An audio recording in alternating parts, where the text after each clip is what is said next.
Greetings to you all, and welcome to the 31 Nights of Frights. To celebrate the spooky season, I will be reviewing a horror movie for every day of October leading up to Halloween. That's 31 nights and 31 frights. This will sort of be like an advent calendar for the Halloween countdown. I wanted to do something special for Halloween this year, and I really couldn't think of a better way of celebrating the season than exploring some of the most influential and iconic horror movies in cinematic history. So that's what we're going to do. From the origins of the genre, to the silent era, to the golden age, to the dawn of the slasher movies, all the way up to the modern day. We'll see how and why horror has changed throughout its history, and how some of these movies reflect on our society and the real world in the decades that they were released. And because horror is such a huge and widely diverse genre with about 1 billion subgenres, it's going to be practically impossible for me to cover everything, and obviously I could only pick 31 films. These films, however, are some of the genre's most influential and are all extremely significant to the history of horror and the cinematic landscape as a whole. I was inspired to start this series by Cinemassacre's Monster Madness, created by James Rolfe back in 2007. When I was a kid, James's videos taught me so much about horror movies and cinema history, as well as introduced me to many films that I love today. His videos had a massive impact on me and helped shape my love for the entire genre. So I dedicate this series as a tribute to Monster Madness and a tribute to James Rolfe. Just like how stories of ghosts, ghouls, the macabre and things that go bump in the night have been told since humans began to tell stories, the horror movie itself has existed since the dawn of cinema. And like a lot of things in the world of cinema, the history of horror starts with a man called 𝙤𝙉𝙎𝙬𝙎. 𝙤𝙉𝙎 was a French filmmaker and illusionist who, between 1896 and 1913, made over 500 short movies, including such works as A Trip to the Moon, which features some of the most iconic imagery in cinematic history. A lot of his films were magnificent, surreal spectacles that featured larger-than-life fantasy sets and costumes, which a lot of the time Méliès designed completely by himself. The look of his films are extremely theatrical, but for audiences at the time, it would have been a mind-blowing, dreamlike experience. Not only was Méliès one of the first filmmakers to create films with a narrative, but he is also credited as the inventor of special effects within movies. To say that this man was revolutionary would be a massive understatement. Georges Méliès experimented with colour tinting film, stop motion animation, using slow motion and much more.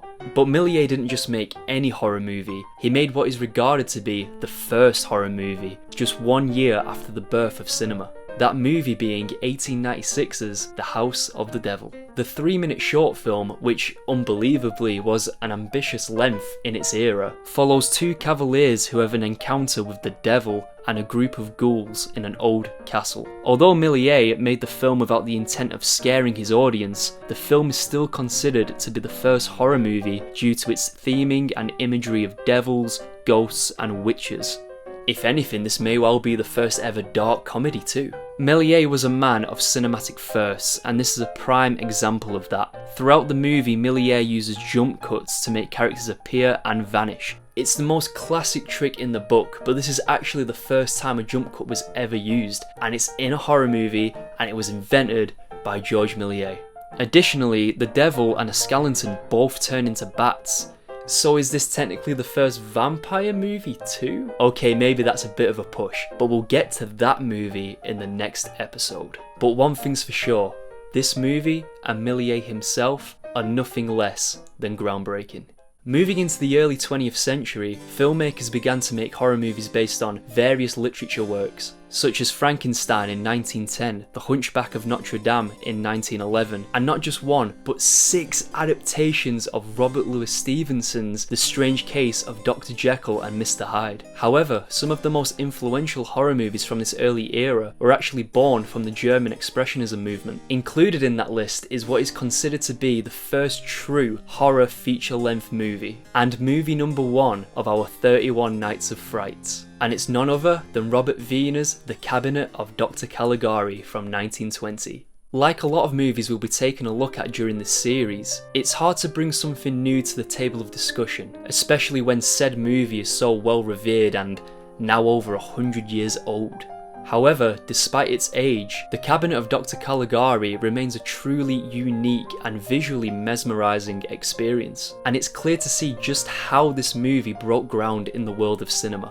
The most celebrated and talked about aspects of this movie is without a doubt its dreamlike and extremely surreal visuals. And it is this movie's visuals that have become the definitive example of German Expressionism within cinema. German Expressionism was an art movement in the early 20th century in which the artists would use simplified shapes, stark contrasting colours and lighting, and an overall distortion of reality to convey emotions or ideas. It's this rejection of realism within Caligari's aesthetics which creates its nightmarish world. There are many times where the movie itself looks like a painting that has come to life. In fact, there are times, like when we first see the small town in which the movie is set, where it is a painting. And none of the buildings, or anything for that matter, within this world is straight or at a right angle. All the rooftops of the houses are sharp, slanted and angular, paths and alleyways are twisted, and the walls in every room are bent into strange shapes, along with all the doors and windows. However, my favourite thing about the set design and overall look of Caligari is how instead of lighting a set naturally, with well, lights to create shadows and highlights, all of the light and shadows are actually painted on walls, floors and ceilings to give the impression of where the light is hitting or highlight something specific within the shot. Of course, the lighting is extremely exaggerated, creating an otherworldly atmosphere and conjuring this feeling of dread. Again, this makes the whole film look like a painting, and it remains to look spectacular 103 years later. It's clear to see how this movie has inspired other filmmakers, the most obvious of these influences being on Tim Burton. The look of Burton's iconic visuals are in almost every aspect an evolution of what is presented in Caligari, from the exaggerated lighting to the angular look of the buildings. When I was younger, I would say that something would have that Burton look to it, but now I realise that in actuality, it's the Caligari look. And I'm not taking anything away or insulting Tim Burton, a director whose work I really love. Burton brought his own unique elements to the table to create his signature look. And after all, every form of art was born from something that came before it. And in this case, the DNA of Burton is Caligari. So the film begins with our main character Francis, who, upon sitting on a bench with an older man in what appears to be a park setting, begins to tell him a story of a great ordeal suffered by him and his fiancée Jane, and then the rest of the film is the flashback of this story. Based in that surreal little town where Francis grew up, a mysterious magician called Dr Caligari exhibits his sideshow attraction at the local fair, a sleepwalker called 𝙎𝙎, who will answer truthfully any question from the audience. Francis attends the fair with his friend Alan, who asks 𝙎𝙎, "How long will I live?" in which 𝙎𝙎 responds at Alan's horror, "Until dawn." Later that night, a shadowy figure breaks into Alan's home and murders him with a knife while he lays in bed. And I've got to say, for 1920, this is quite a horrifying scene. And the shadow of the knife being plunged into Alan's body is very effective imagery for the time. The next day, Francis goes to the police suspecting that 𝙎𝙎 was responsible for Alan's murder, while Jane visits Caligari alone at the fair, who invites her to come inside and see 𝙎𝙎. Upon seeing the sleepwalker, Jane is horrified and runs away.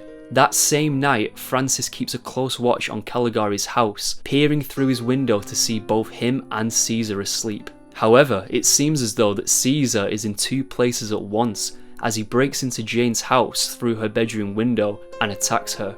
It's this scene that certainly has the creepiest imagery in the film.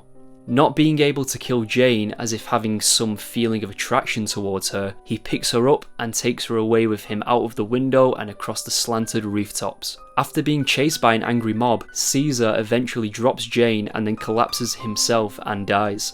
Francis and the police investigate Caligari's house and discover that the 𝙎𝙎 lying in the cabinet is, in fact, a dummy. Caligari then escapes but is followed by Francis through the town, leading him to an insane asylum. Francis enters and soon finds out that the director of the asylum is in fact Caligari. While investigating the director's office with the asylum staff, they read his personal journals and discover that the director is obsessed with the story of an 18th century mystic called Caligari, who used a sleepwalker to commit a series of murders. They then confront the director, who, after being presented with Caesar's body, attacks a member of the asylum staff and is then restrained in a straitjacket and thrown into a cell. Now here is where I'll throw in a spoiler warning for anyone who hasn't seen the movie, but it is in the public domain, easy to find, and it is over 100 years old now. We return to the present day with Francis talking to the man on the bench, and it turns out that the bench isn't in a park setting at all, but actually within the grounds of the asylum. Inside, we see that Jane and Caesar are patients within this asylum, and that Caesar is not a sleepwalker at all, but quiet and very much awake. Also, the man who Francis refers to as Caligari is indeed the asylum director. Upon seeing the director, Francis attacks him and is then restrained into a straitjacket and placed into the cell, just like Caligari was in his story.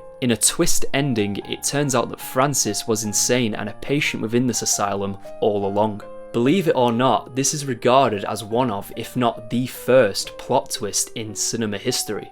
Another landmark achievement that was set by a horror film. Starting the film off in a park-like setting to subvert the viewer's expectations is nothing short of genius and way ahead of this film's time. Keeping in mind that this is 1920, just imagine how mind-blowing this plot twist must have been back then. A modern film that I can draw a comparison to would be Martin Scorsese's Shutter Island from 2010. That film is regarded as having one of the most famous plot twists in recent cinematic memory, and still leaves people astonished when they see it for the first time. I won't spoil Shutter Island or go into the details of that film, but there are certainly a lot of similarities between Shutter Island and Caligari. And Caligari is a film that is 90 years older than Shutter Island. That is absolutely crazy and a testament to the film's legacy. Additionally, the plot twist gives more meaning to the dreamlike, distorted visuals of the world that the film takes place in. It makes sense that the world looks this way, as the whole story was imagined in the mind of an insane person. When watching this movie, I recommend to watch it at night and in the dark to allow its impressive and mesmerising visuals to suck you into its world. You may just find yourself being in a trance-like state, just like Caesar. I've only just scraped the surface of this movie, as there is a lot there to take away from it and certainly a lot to analyse. In many ways, the Cabinet of Dr Caligari is a perfect blueprint for what a horror film should be. It's very clear to see just how and why the Cabinet of Dr Caligari has endured over 100 years, and I'm certain that this film will be talked about as long as the earth still spins. To put it very simply, it's a timeless classic. Well, that brings us to the end of episode 1 of the 31 Nights of Frights. Join me in tomorrow's video as we take a look at the first feature-length vampire movie ever made, 1922's Nosferatu. See you there.